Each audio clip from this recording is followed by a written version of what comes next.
Now.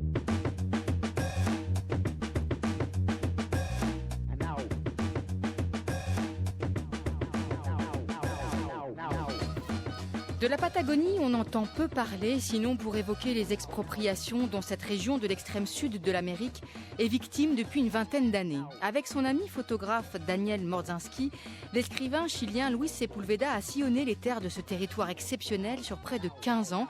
Ils ont rapporté de ces voyages un récit touchant, à la fois révolté contre les ravages du néolibéralisme et tendre avec la terre et ses habitants. Un récit fait de mots et d'images, tour à tour chronique d'un voyage, recueil de nouvelles, galerie de portraits et romans d'une région disparue. Avec eux, on emprunte pour la dernière fois le Patagonia Express, on rencontre un lutin irlando-argentin au bonnet rouge et à la barbe grisonnante, une vieille femme presque centenaire qui fait fleurir des fleurs sur des bouts de bois morts, on déguste avec les Indiens Mapuche des matambras et des empanadas au milieu de la steppe et on écoute en boucle dans la voiture un chanteur uruguayen.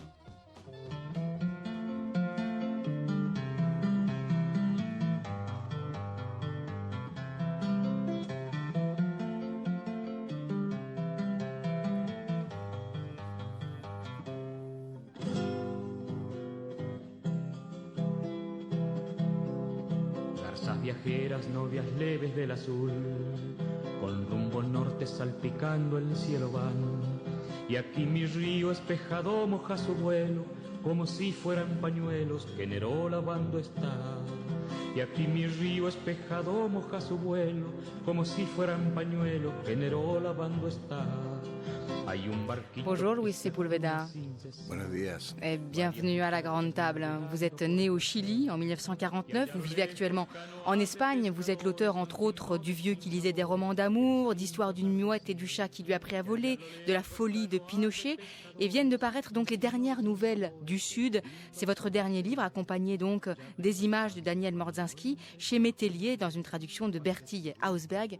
Et je tiens à saluer votre traductrice du jour pour ses propos immédiats à la Grande Table, Claudine Rimatei. Bonjour. Bonjour.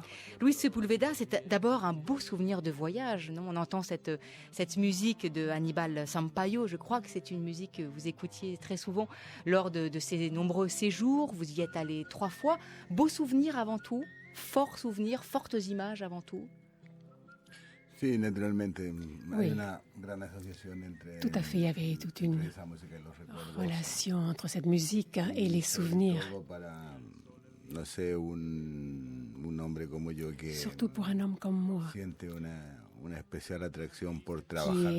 tout à fait attiré par le travail avec ses souvenirs et sa mémoire. Là, vous revenez du festival Étonnant Voyageurs qui s'est tenu ce week-end à Saint-Malo.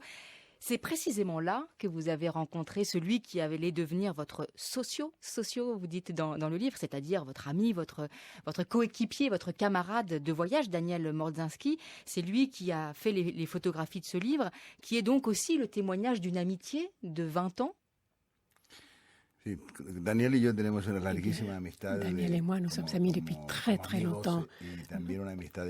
Comme amis, mais aussi nous avons des relations de travail.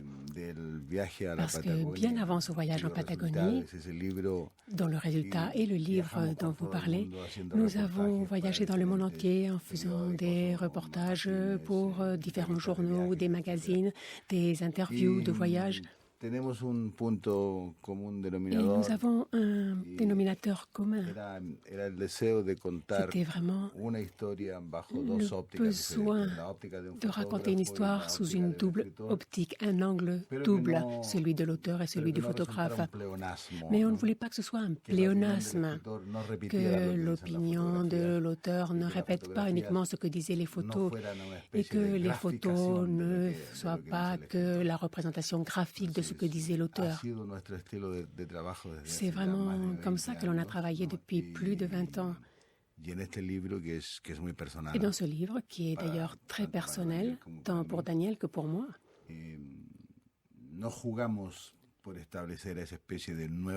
nous n'avons pas joué à faire cette espèce de nouvelle grammaire entre la photographie et la parole. Vous disiez, Luis Sepúlveda, que vous aviez fait de nombreux voyages de reportages pour différents magazines avec Daniel Morzynski avant de travailler à ce voyage, ces voyages même en Patagonie. Est-ce que c'était au début, vers 1996, au moment où vous avez décidé de partir ensemble pour cette terre lointaine, la volonté aussi de faire justement autre chose qu'un reportage, même s'il était au long cours, pour un magazine, d'en rapporter quelque chose précisément de plus personnel, de plus intime? D'abord, je voudrais dire que lorsque nous avons commencé le voyage en 1996, nous n'avions pas une idée déterminée de ce qui serait le résultat. On ne savait pas si ce serait un reportage ou des carnets de voyage. Ce que nous savions, c'est que nous voulions faire un voyage comme on doit faire un voyage, c'est-à-dire avec un billet aller, sans billet de retour, pour pouvoir avoir tout le temps du monde. Notre idée au début était très ambitieuse. Nous avons pensé, en 2 mois, je pense que nous pourrons parcourir 200 ou 300 kilomètres en Patagonie. Mais lors de ce premier voyage, nous n'avons pas dépassé 300 kilomètres parce que chaque jour, chaque heure, nous rencontrions des personnes différentes qui nous racontaient vraiment les dernières nouvelles du Sud. Le Sud qui ne fait que changer, qui change vers le plus mal d'ailleurs.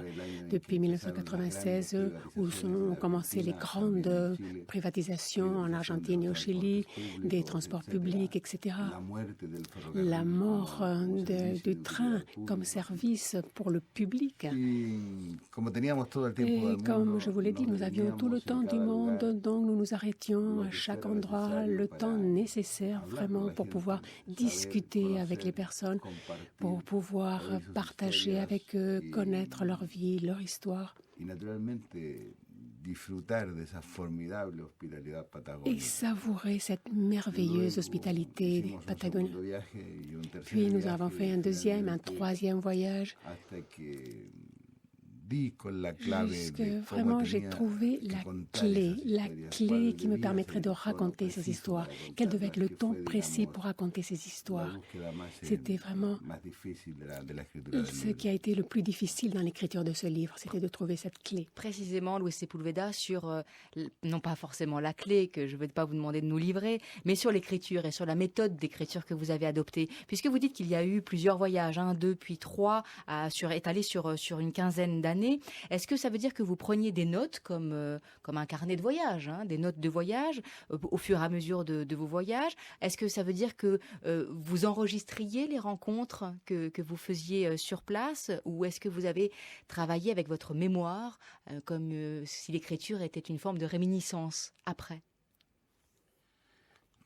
Normalement, voy solamente con mi Moleskine Normalement, mi bolígrafo. J'ai juste mon petit carnet et mon bic.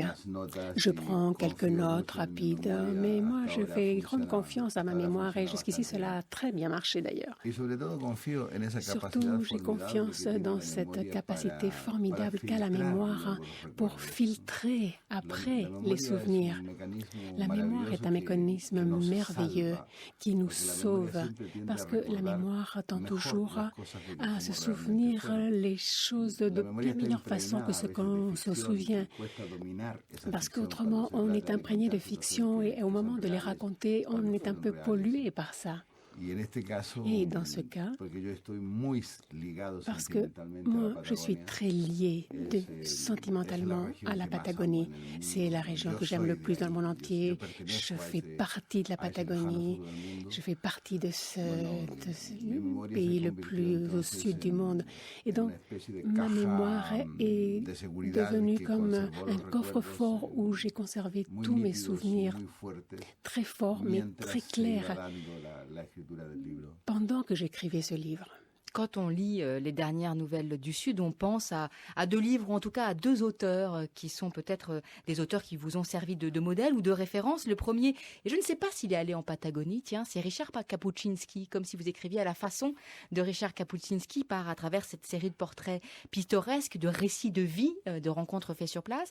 Et puis le deuxième, peut-être plus évident pour vous, c'est Bruce Chatwin, avec son En Patagonie, qui date des années 70. Est-ce que ce sont 2 références auxquelles vous avez avez pensé au moment de faire ces voyages, ou en tout cas au moment d'écrire ce livre? Como referencias, se podría citar muchísimas. Comme référence, je pourrais vous en citer peut-être d'autres. Je pense que la référence la plus importante,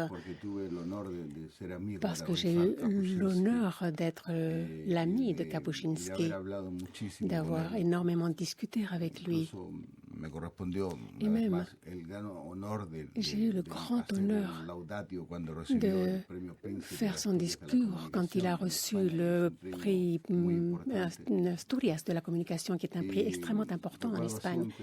Eh bien, je me souviendrai toujours d'une phrase que m'avait dit Kapuscinski un jour où nous visitions ensemble en Cracovie, en Pologne. Même si toi et moi, nous ne le voulons pas, même si toi et moi, nous avons des plans tout à fait différents d'écriture, même si toi et moi, nous rêvons d'écrire des gens différents, très différents, nous sommes condamnés à être la voix de ceux qui n'ont pas de voix. Ça a été pour moi une affirmation terrible et je l'ai fait mienne. Et j'ai compris ce jour-là que justement, une des grandes possibilités de la littérature, c'était justement celle-là, être la voix d'êtres anonymes qui n'ont pas la possibilité de se faire entendre et de les traduire dans une expression littéraire. Et ça, c'est mon modèle, ma grande référence. Après, bien sûr, il y a une autre référence qui pour moi est très importante, un grand écrivain chinois, Francisco Coluane, qui a d'ailleurs été mon professeur, avec lequel nous partageons également cette espèce de passion dévorante pour être ce qui allait transmettre cette mémoire collective qui a été très ordonnée à travers la littérature, mais vraiment pour donner une voix à toutes ces personnes.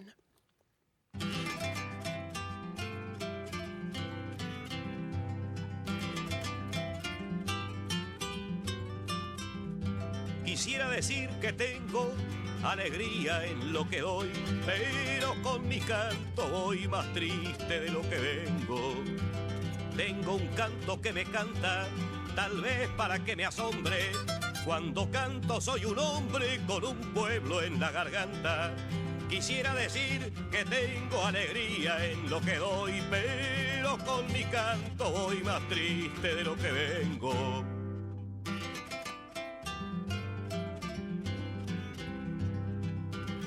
Puisque vous parlez des sans-voix, Luis Sepúlveda, donnons-leur la voix à ces personnages pittoresques que vous avez rencontrés au cours de ces voyages. Il y a El Tano, le luthier. C'est justement El Tano, dans le chapitre consacré à El Tano, qu'on entend cette chanson Milonga Más Triste d'Alfredo Zitarrosa, qu'on entend à l'instant. Il y a aussi Doña Delia Rivera de Cosio, ou encore El Duende, le lutin que vous avez rencontré à Albolson. Alors commençons par exemple par cette histoire formidable d'El Tano, ce luthier qui voulait se faire construire un violon, si vous voulez bien.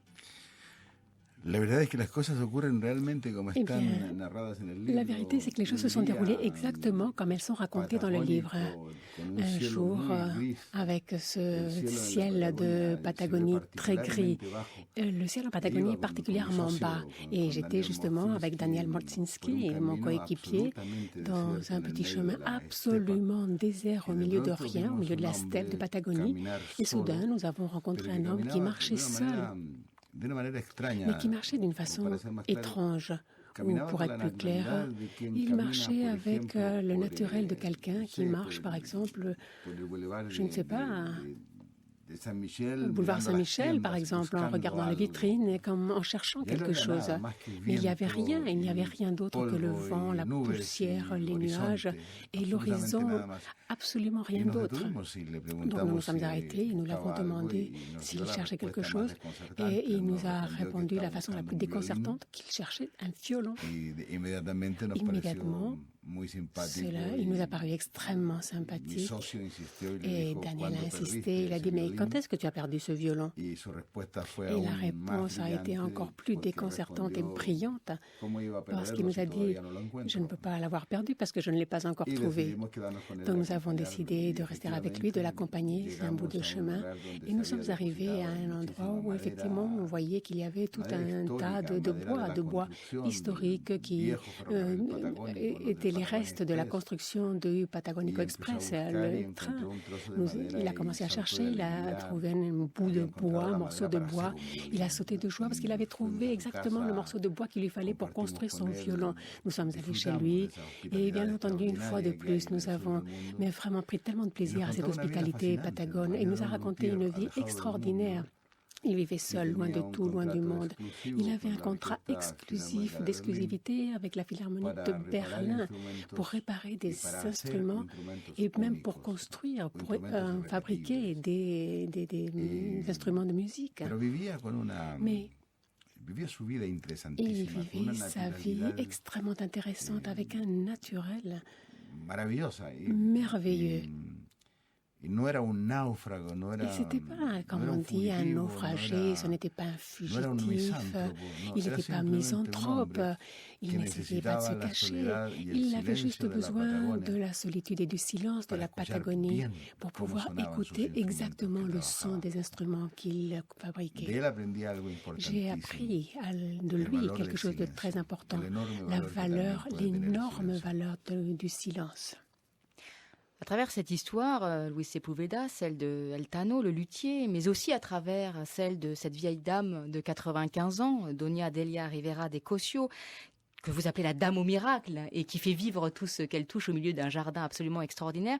Finalement, c'est la voix des sans-voix, disiez-vous tout à l'heure, mais aussi la voix de ceux qui tentent de vivre, de résister dans un monde qui leur est hostile, dans un monde qui peut-être volent leur terre et dans un monde qui disparaît. C'est aussi le roman, ces dernières nouvelles du Sud, le roman, écrivez-vous, d'une région disparue qui aujourd'hui a disparu en 2012, mais au moment où vous y étiez allé, en tous les cas la première fois, vivait encore et tentait de vivre encore. Ces gens-là tentaient ou tentent encore de vivre et de résister. C'est aussi comme ça que vous les percevez ?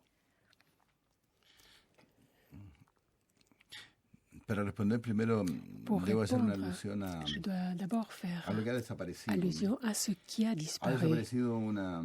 A disparu un aspect très important de la culture des personnes. Parce qu'en fait, la culture est le résultat du travail de tous les jours. Moi, je déteste l'idée d'associer la culture uniquement à l'art. La grande culture revient de toute l'activité humaine, Et quand, par exemple,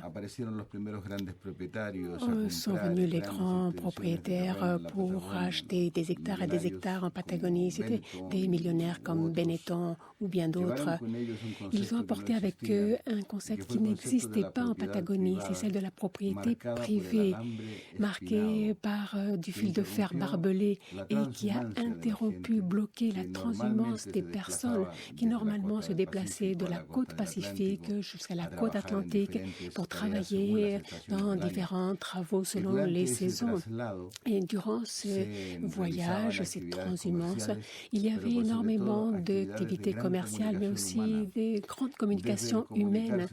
Depuis demander quel était le temps, comment était le climat, il y a 200 kilomètres plus loin, se demander aussi comment s'était passé, par exemple, la pêche des mollusques cette année et comment on pouvait travailler sur la côte atlantique. Et tout ça se faisait dans un cadre très spécial qui est en fait ce qui définit la Patagonie même. C'est vraiment la façon de parler qui est marquée par une lenteur extraordinaire. Et elle a une explication, cette lenteur. L'espagnol, le castillan a été la langue franche qui permettait aux Mapuches de comprendre les Galais, les Polonais, les Russes. C'était des personnes qui étaient arrivées en Patagonie de toutes les latitudes.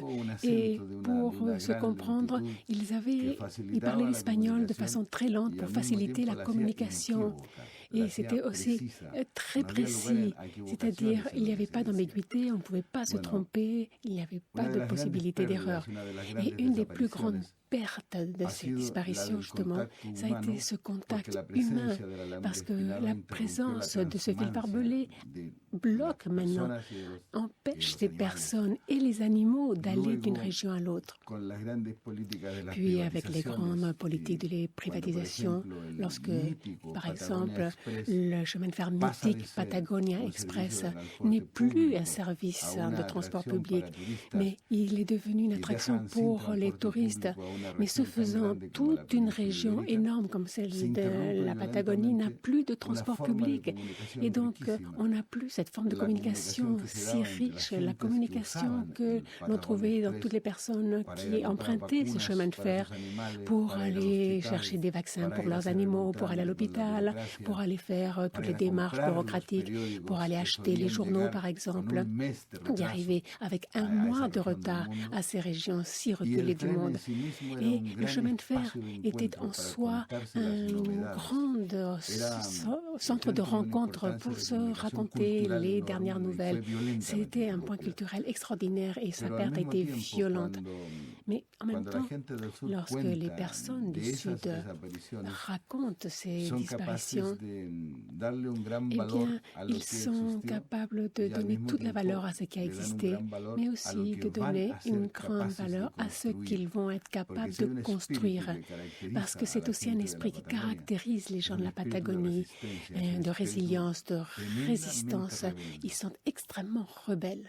Ce que vous dites aujourd'hui, donc en 2012, après une quinzaine d'années de voyage en Patagonie, que vous connaissiez d'ailleurs assez bien avant d'entreprendre ce voyage-là, Luis Sepúlveda, eh bien c'est aussi quelque chose que disait, mais alors cette fois en 1996, un écrivain argentin que vous connaissez bien, puisqu'il était à la fois votre ami et que vous lui dédiez votre livre, c'est Osvaldo Soriano. Il était l'invité d'André Walter le 28 juin 1996. Écoutez. Si on observe les sociétés, l'Europe surtout, et même les sociétés latino-américaines, il n'y a plus de règles, il n'y a plus de normes tout à fait... il n'y a même plus de règles de vie, de conduite. Donc on peut changer des masques tout le temps. On peut être une dizaine d'années de gauche, une dizaine d'années de droite, une dizaine d'années on peut être social-démocrate, après on passe 2-3 ans de fascisme douce en plus, etc. Et donc moi ça me laisse perplexe. La situation aujourd'hui, c'est si on regarde un peu dans la rue même, les gens qui ne se parlent pas, tout le monde paraît hostile, on ne sait pas quels sont les rêves des jeunes. Ajoutez-y le chômage, ajoutez-y les grands problèmes contemporains. Et alors, on ne sait pas très bien où l'on va. Et ça doit être très dramatique quand on a 20 ans, par exemple. Ce qu'il disait en 1996, Osvaldo Soriano, pourrait être dit à nouveau en 2012, ce monde d'incertitude qui fait que quand on se transporte vers l'extrême sud, comme la Patagonie, on voit quand même, en tous les cas, à travers votre livre, une sorte de hors-temps d'un monde ancestral qui est rattrapé par un monde global, par cette forme de globalisation et d'incertitude dont parlait votre ami Osvaldo Soriano. Luis Sepúlveda. Exactement, creo que sí. Bueno, vous avez tout à fait raison.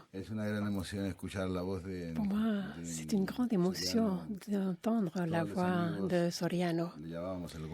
Tous les amis l'appelions El Gordo, le gros. Sans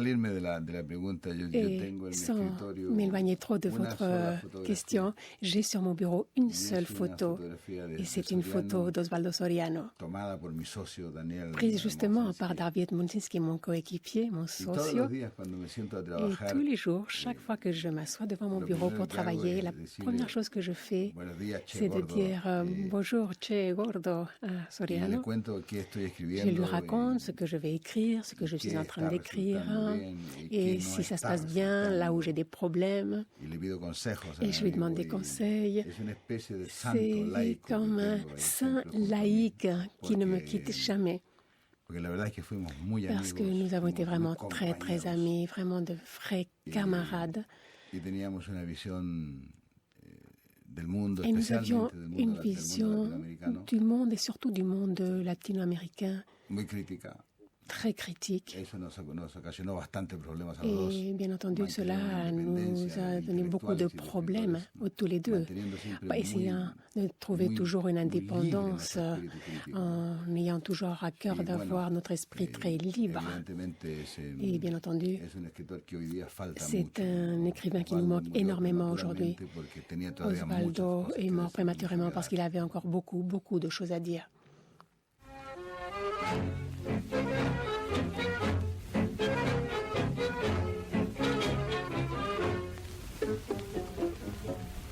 Farolito, vos que fuiste fiel guardián de nuestro amor, hoy serás mi compañero en el dolor.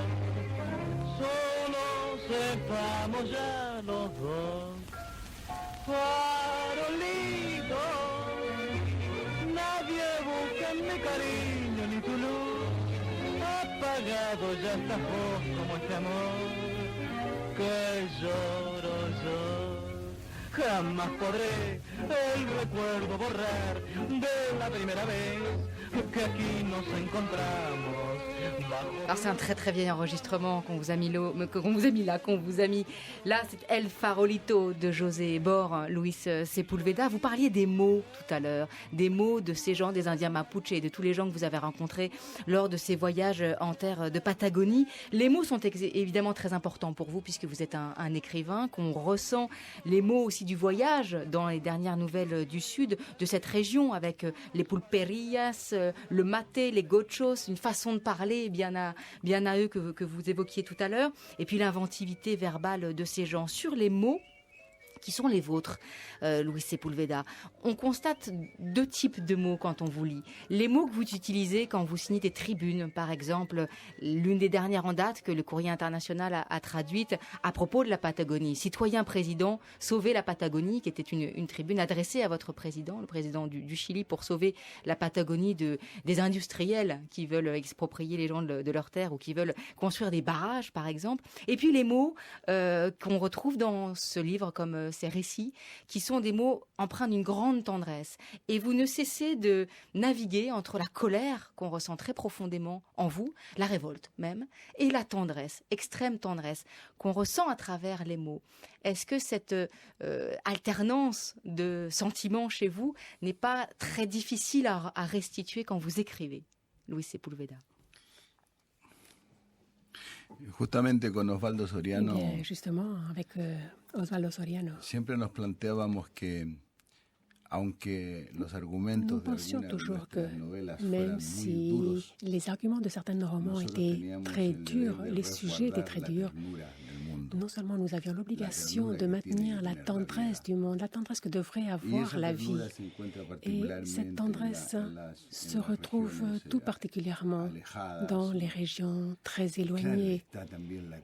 Bien entendu, il y a aussi la colère, il y a aussi la bronca, comme on dit en espagnol, se rebeller contre les injustices et ces projets criminels.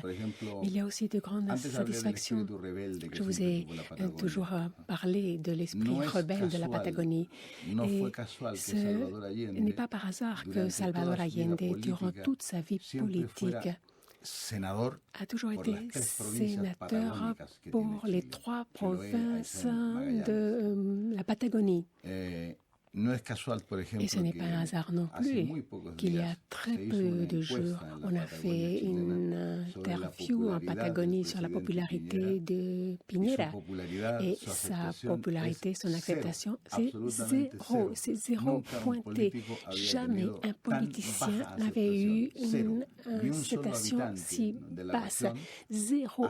Il n'y a pas un seul habitant de la région qui accepte ce plan économique de développement. Louis Sepúlveda, dans 2 jours, vous serez aux Assises internationales du roman à Lyon. Vous avez signé pour l'occasion une tribune dans Le Monde, donner la parole aux sans-voix. Et la fin de cette tribune dit bien votre littérature, puisque vous écrivez que dans un coin de Bergen-Belsen, près des fours crématoires, quelqu'un, je ne sais qui, ni quand, a écrit des mots qui sont la pierre angulaire de mon moi d'écrivain, la source de tout ce que j'écris. Ces mots disent et diront tant qu'existeront ceux qui s'obstinent à sacrifier la mémoire. J'étais ici et personne ne racontera mon histoire.